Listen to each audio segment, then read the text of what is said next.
Olá, meus queridos amigos. Quero compartilhar com vocês um estudo que eu fiz esses dias. O nome do texto é Hábitos e está no livro Pensamento e Vida. É uma mensagem de Emmanuel, psicografada pelo saudoso Chico Xavier. Vamos dar uma olhadinha?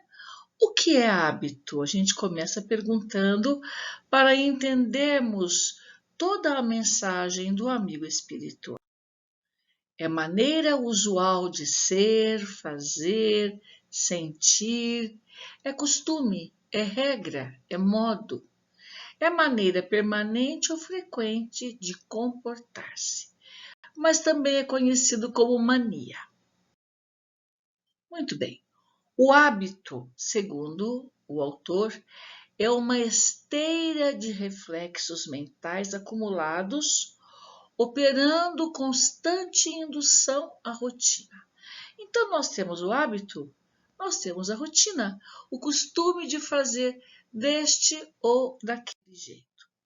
Herdeiros de milênios, somos herdeiros de nós mesmos. Hoje nós somos a somatória de todas as vidas que já vivemos, todas as experiências por que passamos. Algumas delas já não precisamos mais vivenciar. Precisamos sim de outras formas, outro jeito de viver, trazendo outras imperfeições morais ou trazendo de novo algumas delas que não ficaram resolvidas no passado, e então nós temos todas as competências e as habilidades necessárias para nos reorganizarmos emocionalmente. Voltando ao texto, herdeiros de milênios, gastos na recapitulação de muitas experiências análogas entre si, vivemos até agora quase que a maneira de embarcações ao gosto da correnteza no rio de hábitos, aos quais nos ajustamos sem resistência. Então, nós somos criados de um jeito pelos nossos pais, que por sua vez trazem as suas histórias de criações de vida, os pais ensinaram, e a gente vai levando a vida desse jeito, do jeito que nós aprendemos, sem grandes transformações. As grandes transformações a que me refiro só vão acontecer à medida em que nós passarmos por uma dor, porque a dor é uma alavanca necessária à evolução do espírito. E em alguns casos, precisamos até mudar de hábitos para melhorarmos a nossa vida e também os nossos relacionamentos. Olha lá, trouxe essas perguntas para pensarmos. Quais são os hábitos que eu identifico em mim? Em família, trato todas as pessoas com a mesma cortesia, com o mesmo carinho? No trabalho, sou gentil do mesmo modo com todos os colegas? Quais são os hábitos que eu continuo identificando em mim? Socialmente, como me relaciono com todos? Trato a todos com a mesma cortesia, com a mesma gentileza? Espiritualmente, faço minhas preces e vibrações com confiança em Deus ou habitualmente narro orações maquinalmente, sem meditar nas orações, sem me conectar com a espiritualidade superior, procurando traçar um caminho amoroso até Jesus e com Jesus até o Pai Celestial? Como é isso? Como é o meu hábito nas orações? E aí eu me pergunto também, reconheço em mim que trago sentimentos que me levam a hábitos infelizes? É uma tarefa difícil esse reconhecer, esse tomar posse das próprias imperfeições. É muito difícil, mas é um processo que nós precisamos um dia nos enchermos de coragem e verificar intimamente sobre isso. Então, Emmanuel vem falando para nós sobre alguns hábitos que nós poderíamos não ter, que ele chama de hábitos infelizes. Manejar portas a pancadas ou pontapés. Arrastar móveis com estrondo sem necessidade. Censurar os pratos servidos à mesa. Sentar-se desgovernadamente. Como é isto? E eu sempre me lembro de minha mãe. Ela dizia assim: filha, é melhor não bater porta. Sabe? Ela nos convidava a agirmos com mais delicadeza, como ela fazia. Sentar-se desgovernadamente era também uma outra incansável luta de minha mãe. Nós éramos crianças e ela sempre junto, sempre orientando. Mocinha, senta com a perna fechada. Mocinha, né? Então a gente vai aprendendo mesmo com carinho de mãe. Modos desagradáveis, ele diz aqui. Bocejar ruidosamente enquanto alguém está com a palavra. De fato, é muito deselegante ficar bocejando enquanto alguém está conversando. Falar como quem agride e ainda interromper a conversa alheia. Será que nós fazemos isso? Será que o nosso jeito de nos expressarmos é como se estivéssemos sempre brigando? Quantos casais, eu conheço alguns, que vivem atormentados por conta deste detalhe, não sabem conversar fraternalmente, amorosamente. Ele nem está querendo ou ela agredir o outro, mas é o jeito de falar. E aquele ou aquela que interrompe a conversa alheia. Quantas vezes, quantos casos, não é? Diz aqui então o nosso autor: não nos esqueçamos de que a gentileza e o respeito no trato pessoal também significam caridade. Olha só. Modos desagradáveis que nós encontramos no livro Sinal Verde, que é um livro extraordinário, as primeiras lições de educação que eu, Nilza, li um dia foi nesta obra, e é transformador, porque ele vem baseado na nossa doutrina. E se nós quisermos ser felizes de verdade, ter uma vida mais serena, mais tranquila, é preciso nos reeducarmos, traçarmos novos planos de vida, encontrarmos caminhos mais felizes. Muito bem, nesses hábitos infelizes, nesses modos desagradáveis, ele diz: usar pornografia ou palavrões, ainda que estejam supostamente na moda. Pegar tapinhas ou cutucões a quem se dirige a palavra. Tem gente que fica profundamente irritado. Se a criatura chega e cutuca no ombro, dá um tapinha nas costas, muitas pessoas não ficam felizes com atitudes assim. Embora aquele que faça, no seu entendimento, é carinhoso, mas quando na verdade eu conheço mesmo algumas pessoas que não têm tolerância para isso.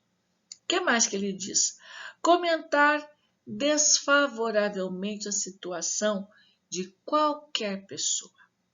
Sabe que passa por uma situação difícil, que traz hábitos muito infelizes, que está vivendo uma situação complicada, e a criaturinha sabe e comenta o lado pior de uma história que já não é das melhores. O que mais? Estender boatos e entretecer conversações negativas, traçando de uma conversa que poderia ser agradável todo o seu lado pior, não é? Então a gente tem que ver lá o tal do crivo da razão, de que fala um autor que no momento não me lembro. Ele pergunta se é útil, se é verdade e se o que ele quer contar é verdadeiro, útil, e se é importante na verdade, não é? Outra coisa que ele fala aqui, falar aos gritos. Eu me lembro com muito carinho de uma companheira nossa que não está mais aqui no planeta Terra, já está no mundo espiritual, Dona Jardinha, muito querida, saudosa. Ela dizia assim: espírita não grita. Por que que ele não grita? Porque ele tem que saber, ele deve saber as energias que vão compor aquela atitude, que nem sempre são as melhores. Escavar o passado alheio, prejudicando ou ferindo aos outros. Às vezes, passamos por situações assim. Uma certa pessoa quer contar uma história ruim de alguém e vem com palavras doces muitas vezes. Coitado, aquele infeliz, que judiação, e acaba se dando o prazer de trazer uma história que não é boa e que não é útil também. Outro ato, outra providência desagradável, enfim, né? Fugir da limpeza. Não se pode mais fazer isso. Nós temos que ter uma disciplina, organizar a nossa vida, mantendo tudo da melhor maneira possível. Tanto é do ponto de vista material, como é do ponto de vista espiritual. Eu preciso, de fato, vigiar-me e orar, para que eu fique sempre ligada às energias mais felizes do mundo espiritual, que também caminha conosco aqui o tempo todo. Queixar-se por sistema a propósito de tudo e de todos. Algumas pessoas adoram reclamar e reclamam de pequenas coisas, coisas sem importância, mas é de fato um sistema que a criatura gosta de viver. Ignorar conveniências e direitos alheios é outra questão desagradável. Eu não posso ignorar as regras, eu tenho que viver com elas. E também devo considerar o direito de todas as criaturas, não é? É um dever que nós trazemos em nossas vidas. O que mais que ele fala? Fixar intencionalmente defeitos e cicatrizes do próximo. Irritar-se por bagatelas. Tudo isto vai trazer infelicidade. O que mais que ele fala? Desrespeitar as pessoas com perguntas desnecessárias. Pode levar até à maledicência, ao disse-me-disse, às fofocas, não é? O que mais? Zombar dos circunstantes ou chicotear os ausentes. Já não se pode fazer mais isso. Agitar-se a todo instante, comprometendo o serviço alheio e dificultando a execução dos deveres próprios. Daí a recomendação de buscar o equilíbrio sempre, para podermos fazer tudo de acordo com o compromisso que nós assumimos. Comprometer o serviço do outro não é bom. Dificultar-nos nas nossas próprias tarefas também não é interessante para ninguém. Contar vantagens sob a desculpa de ser melhor que os demais. Isso está no campo do orgulho e da vaidade, não é? Gastar mais do que se dispõe. Depois, você está acumulando problemas. Então, a gente tem que ter uma planilha de custos, observar o gasto, as despesas que tem, abandonar aquelas que nós não precisamos no momento, não é? Pensar nisso com carinho por nós mesmos. Outra coisa, não querer sofrer. Mas nós estamos onde, afinal? Um planeta de expiações e de provas. Não estamos a passeio, ainda não. Podemos passear de vez em quando, mas a rotina da gente é outra história. Não saber aguentar injúrias ou críticas. Isso também é muito triste. Não ter paciência, não ter compreensão, não ter tolerância. Também vai garantir dias muito infelizes. O que ele fala agora? Não procurar dominar-se, explodindo nos menores contratempos. Olhe-se no espelho no momento em que você estiver com raiva. Dependendo do tamanho desta emoção, até a sua expressão facial se transforma, porque toca no espírito. E como tudo vai espraiar-se no nosso corpo físico, é importante nós percebermos isso. O que mais? Ele fala que também é desagradável fugir de estudar. Não importa a idade que tenha, é importante estudar? Sim, sempre.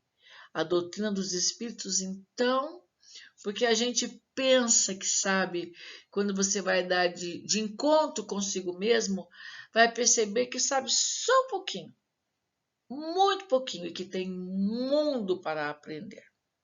Outra coisa que ele fala, deixar sempre para amanhã a obrigação que se pode cumprir hoje. Não tem desculpa, é para hoje, então eu tenho que fazer, eu preciso resolver. Outra coisa também que é um hábito desagradável, dramatizar doenças e dissabores. Que seria isso? Aumentar o drama. Já é um drama, já é um problema. E você vai contar cercado de lamentações e de muitas mais queixas, aumentando o volume. Também não é saudável. Outra coisa dos hábitos infelizes, discutir sem raciocinar. Quantos casamentos estão se acabando por conta disso? Não pensa, não cala, e aí os problemas aumentam. Outro hábito infeliz, desprezar adversários e endeusar amigos. Tudo bem, valorizar os amigos sempre, não é? Mas, lembrando Jesus, amai os inimigos. O que ele está pedindo ali? Para nós respeitarmos o outro, principalmente. Pedir apoio sem dar cooperação. Preciso de ajuda? Ok, vou pedir, mas eu vou também ter que fazer a minha parte. Condenar os que não possam pensar por nossa cabeça, o que é muito natural. A vida me ensinou que as diferenças podem nos enriquecer. Se eu penso de um jeito sobre determinada situação e pessoas que estão comigo têm um outro olhar, um olhar diferente do meu, nós podemos somar nossos pontos de vista e aí resolver de um jeito muito melhor muitas situações. Aceitar deveres e largá-los sem consideração nos ombros alheios. Isso é um problema também. Força de hábito, diz aqui então André Luiz. Quanto possível, procura acostumar-te ao bem. Sim, é preciso isso. Olhar primeiro para a sua própria vida e reconhecer tudo que tem. E nós temos tanta coisa, nós temos uma família, nós temos um lar, nós temos saúde, nós temos amigos queridos que nos amparam, que nos apoiam. Nossa vida é riquíssima, é cheia de situações felizes, mas que nós não enxergamos, nós não percebemos como deveremos perceber um dia. Pensa e fala no bem, nos recomenda o autor. Age fazendo o bem, tanto quanto puderes. Um dia compreenderás que a pessoa, seja ela quem for, somente crê e tão só admite aquilo que cultiva no próprio coração. Toda a passagem do Senhor, ele está falando de Jesus entre os homens, desde a manjedoura, que estabelece o hábito da simplicidade, até a cruz afrontosa, que cria o hábito da serenidade e da paciência, com a certeza da ressurreição para a vida eterna. O apostolado de Jesus é resplendente conjunto de reflexos do caminho celestial para a redenção do caminho humano. Não podemos desconhecer, todavia, que somente adotando a bondade e o entendimento, com a obrigação de educar-nos e com o dever de servir como hábitos automáticos nos alicerces de cada dia, colaborando para a segurança e felicidade de todos, ainda mesmo à custa de nosso sacrifício, é que refletiremos em nós a verdadeira felicidade, por estarmos nutrindo o verdadeiro bem. Muita paz para todos. Que Jesus, em seu infinito amor, abençoe a cada um de nós. Que assim seja.